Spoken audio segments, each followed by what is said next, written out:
السلام عليكم ورحمة الله وبركاته. لو أول مرة تشوفنا، معاكم نجلاء عبد الغني، وهنا بنقرا كتاب ونشرحه لك بشكل كامل. فلو ما بتحبش القراية أو ما عندكش وقت تقرا وعايز تستفيد بمحتوى الكتب، يا ريت تتابعنا. كلمونا الكلام بتاعنا، الكلام السهل السلس الشعبي ده، كلمونا بالحقائق. ومكملين وباقي الدرس الأول اللي اتعلمه روبرت من أبوه الغني في رحلة البحث عن الثراء.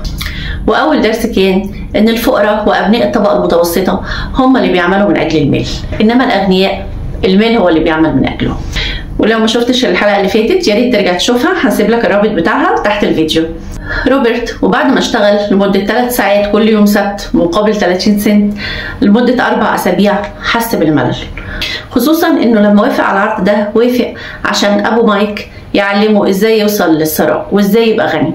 لكن طول الفترة اللي اشتغل فيها روبرت ما شافش ابو مايك ولا مرة، وده اثار غضبه جدا، وعشان كده قرر انه يسيب الشغل وراح يقابل والد مايك وهو كان غضبان جدا، وفضل يرمي عليه في الاتهامات ان هو كان بيستغله عشان هو طفل، وعشان هو ما وفاش بوعده معاه وخدعه وما علمهوش زي ما هو كان وعده. ورد عليه والد مايك بانه بعد 4 أسابيع بقى زيه زي اي موظف عنده، بيعمل من اجل المال بدل ما يفكر ويشغل دماغه ويدور على اي طريقه يحصل بيها هو على المال ويخلي المال يشتغل عنده، او انه يبتكر فكره تدر عليه دخل يكون خاص بيه هو بدل ما يكون خاص بصاحب الشغل اللي هو بيشتغل عنده. وان روبرت زيه زي اي موظف، اول ما بيحس ان المرتب مش كفايه او انه مش بيسد كل احتياجاته على طول بيبدا يلوم على الوظيفه او على المرتب او على المدير او على الظروف اللي حواليه بدل ما يفكر ان هو يغير من نفسه. وده اللي بيعمله معظم الموظفين اللي عنده، ان هم دايما بيدعوا ان هم ما بيفكروش في الفلوس وان الفلوس دي اخر حاجه تهمهم، رغم انهم بيشتغلوا 8 ساعات يوميا علشان يحصلوا في الاخر على المرتب اللي هو مش بيكفيهم. ابو مايك كان بيدير اكتر من عمل وكان مشغل عنده موظفين كتير، كل واحد شاطر جدا في مجاله عشان يدير المكان اللي هو مسؤول عنه، وكان كل واحد من الموظفين دول بيجتهد جدا علشان يقدر ان هو ينجح المكان اللي هو مسؤول عنه، عشان يقدر يطلع منه ارباح كويسه تعود في الاخر لمين؟ لابو مايك. والموظف ده في الاخر بياخد مقابل تعبه ومجهوده ده مرتب شحيح ممكن ما يكفيهوش بقيه الشهر، زي والد روبرت اللي اتعلم تعليم عالي عشان يقدر يحصل على وظيفه بمرتب عالي. لكن للاسف كل ما زادت الفلوس وكل ما زاد المرتب كل ما زادت الفواتير، وكلنا للاسف بنقع في نفس الفخ. تبقى الدنيا حر ومشغلين مروحه وتمام مقضيين، لا اول ما تيجي زياده في المرتب على طول نجري نغير المروحه ديت ونجيب تكييف، وبدل ما كنا بندفع فاتوره كهرباء 500 جنيه الاقي نفسي بدفع 1000 جنيه، والمرتب اصلا ما زادش غير 300 جنيه، يعني انا زودت 200 جنيه كمان زياده على التزاماتي.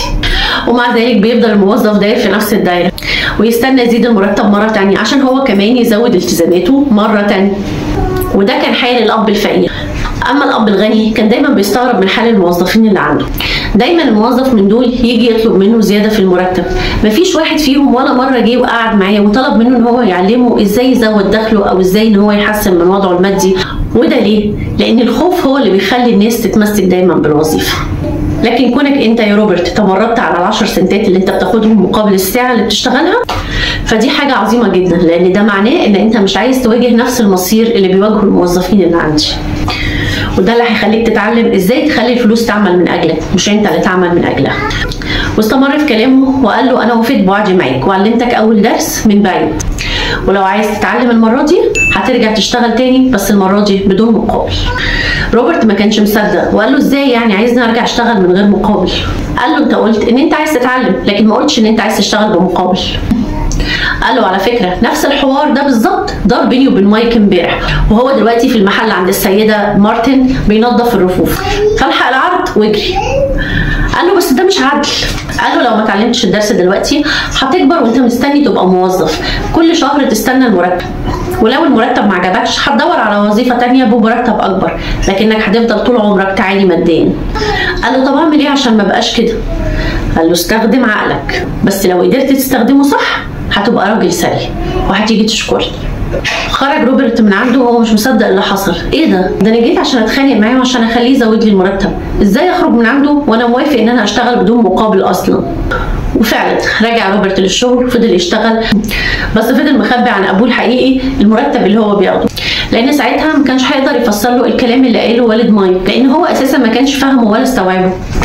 لكن الشغل المره دي كان ايسر واسهل عليه، ما كانش حاسس فيه بنفس الملل اللي كان حاسه المره اللي فاتت. وبعد 3 أسابيع مر عليهم والد مايك في المحل واخدهم جاب لهم ايس كريم وقال لهم تعالوا نتمشوا شويه مع بعض كده في الجنينه، وسالهم عاملين ايه؟ ها اتعلمتوا حاجه جديده؟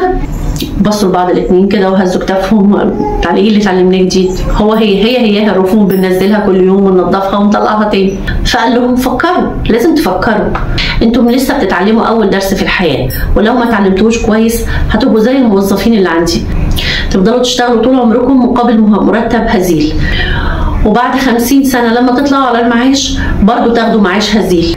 لو هو ده اللي انتوا عايزينه فانا مستعدة اديكم مقابل للساعة اللي انتوا بتشتغلوها 25 سنت. اظن المرتب ده كويس جدا، وهو فعلا كان مقابل كويس جدا للوقت اللي هم بيشتغلوه، لكنهم رفضوا. فبدأ يزود ويعلي عليهم، طب ايه رأيكم في $1 في الساعة؟ فبدأ ضربات قلوبهم تزيد، لكنهم فضلوا صامدين وساكتين. فقال لهم طب ايه رايكم في $2؟ وده كان فعلا مقابل كبير. وبدا روبرت يسرح بخياله، يا سلام، ده انا لو هاخد $2 في الساعه ده انا ساعتها اجيب كل حاجه انا بحلم بيها، اجيب مضرب بيسبول واجيب كره مش عارفه ايه ونفسي في ايه اجيبه. وفضل يسرح كده باحلامه، لكنه قاوم وقدر ان هو يسيطر على نفسه. وفضل ولد مايك يزايد عليهم ووصلهم $5، لكنهم فهموا ان ده فخ هو عاوز يوقعهم فيه، بيحاول يغريهم بالفلوس علشان يخليهم يوافقوا على العرض ويشتغلوا بمقابل ويبقوا زيهم زي بقيه الموظفين اللي عنده. ففرح جدا ابوهم الغني ان هم رفضوا العرض بتاعه، وان هم اصروا ان هم يشتغلوا بدون مقابل، مش عشان يوفر فلوس ولا حاجه، لكن لان معظم الناس بيتحكم فيهم غريزتين. الغريزتين دول هم اللي بيخليهم دايما يقبلوا بالوظيفه، غريزه الخوف وغريزه الجشع. الخوف من عدم القدره على سداد الديون والالتزامات والفواتير اللي عليهم، والجشع او نسميه الرغبه، وده طمع ورغبه الانسان دايما في امتلاك الاشياء وفي جمع المال، وده اللي بيخليهم يدوروا في ساقية الوظيفه. فسالوه طب نعمل ايه عشان ما نقعش احنا كمان في الخرخ ده؟ فقال لهم تواجهوا مخاوفكم وتشغلوا عقلكم، لان اغلب الناس مش بتعمل كده، وبدل ما تفكر ازاي تتغلب على مخاوفها بيدوروا على ردة فعل، زي انهم يطلبوا زيادة في المرتب او يدوروا على وظيفة تانية، ومع اي زيادة بيحصلوا عليها بيفرحوا وخوفهم ده بيهدى. ولكن ده بيكون اشبه بالمسكن، لكن مش بيبقى حل حقيقي لمخاوفهم ولا رغبتهم او جشعهم في ان هم يحصلوا على الاشياء ويمتلكوها. لكن الخوف والجشع ده مشاعر إنسانية موجودة فينا كلنا على السواء، مفيش حد فينا ما عندوش مخاوف ولا عنده جشع ولا رغبة في ان هو يمتلك الاشياء، كلنا عندنا نفس الرغبة، لكن المهم ازاي نقدر نوظفها لمصلحتنا وما نخليهاش تتحكم فينا، وما نخليهمش يوقفونا عن التفكير الصحيح. وطلب منهم ان هم يرجعوا المحل ويرجعوا شغلهم تاني من غير ما يفكروا في المقابل اللي هم بياخدوه لقاء شغلهم، لكن يشغلوا مخهم ويفضلوا يفكروا واكيد هيلاقوا طريقة يوصلوا بيها لهدفهم ويحصلوا بيها على المال. وفعلا ده اللي حصل بعد تاني سبت من المقابله دي. روبرت وهو خارج من المحل بعد ما خلص شغله يوم السبت شاف حاجه كان متعود يشوفها كتير، لكن عمره ما خد باله منها بالشكل ده. شاف السيده مارتن ماسكه مجموعه كبيره من المجلات الهزليه وبتقطع نص الغلاف من فوق وبترمي بقيه المجله في صندوق كبير على جنب. ولما سالها روبرت انت ليه بتعملي كده؟ قالت له ان هي بتقطع النص الفوقاني وبتسلمه للموزع بتاع الكتب علشان يديها الكتب الجديده، لان الكتب اللي هي بتقطع نص الغلاف بتاعها دي كتب بتستخدم للترويج، يعني اعلانات، يعني دعايه، فبالتالي ممنوع ان هم يبيعوها خالص في المحل، لكن هم بيجمعوها وفي اخر السنه ممكن بيطلعوها في عروض او كهدايا على مشتريات ثانيه او كده، لكن ممنوع ان هم يبيعوها بمقابل. وهنا خطرت على بال روبرت فكره عظيمه، ان هو يقدر يستأذن السيده مارتن او الموزع اللي هو بيوزع لهم المجلات الهزليه دي ان هو يقدر ياخد المجلات دي ويستخدمها. فالموزع رحب جدا وقال له خلاص طالما ان انت بتشتغل في المحل ده تقدر تستخدمها زي ما انت عايز، بس بشرط انك انت ما تبيعهاش ابدا بفلوس، لان ده ممنوع قانونيا. وبدأ فعليا اول مشروع للشريكين مايك وروبرت. خدوا مئات من المجلات الهزليه وفضوا غرفه في البيت عند مايك كانت والدته مش بتستخدمها، ونظفوها كويس وعملوا لها رفوف وبداوا يرصوا فيها الكتب والمجلات الهزليه.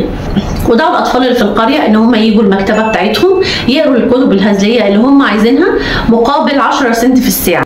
وده كان مبلغ بسيط جدا، كان ثمن مجله واحده هزليه 10 سنت، فكل طفل كان يقدر ان هو يقعد في المكتبه ساعه كامله يقرا 5 أو 6 كتب بمقابل 10 سنت بس.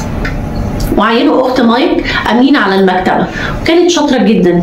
كانت بتنظم الدخول والخروج وتكتب اسامي الاطفال وترتب بعد كده الكتب وتمسحها وتنظفها وتكتب اساميها وتعدها وتنظمها. وكل ده كان مقابل $1 في الاسبوع. هما بس كانوا بيجوا اخر الاسبوع ويحاسبوا اخت مايك على الفلوس اللي حصلتها من المكتبه بقيه الاسبوع، ويدوها هما $1 وياخدوا هما الباقي. واتعلموا اول درس وعملوا اول صفقه في حياتهم بدون اي امكانيات، بدون اي راس مال، بدون حتى ما يتعبوا ولا يعملوا اي مجهود. هم بس مجرد ان هم خلوا المال يعمل من اجلهم، وعرفوا ازاي يخلوا المال هو اللي يشتغل عندهم مش هم اللي يشتغلوا عنده. واحنا كمان لازم نغير نظرتنا للمال ونعرف ازاي نسخره لخدمتنا، بدل ما احنا اللي نفضل شغالين علشان المال. دايما بص حواليك ودور، اكيد هتلاقي فرصه كويسه تقدر ان انت تستغلها، او فكره تنفذها وتخليك من اصحاب المال والثروه. ولو الفيديو عجبك يا ريت تدعمنا بالاشتراك في القناه وتشجعنا وتحط لنا لايك، وكمان شارك الفيديو مع اصحابك عشان الكل يستفيد. ونشوفكم ان شاء الله والحلقه الجايه والدرس الثاني في رحله البحث عن الثراء. الى اللقاء.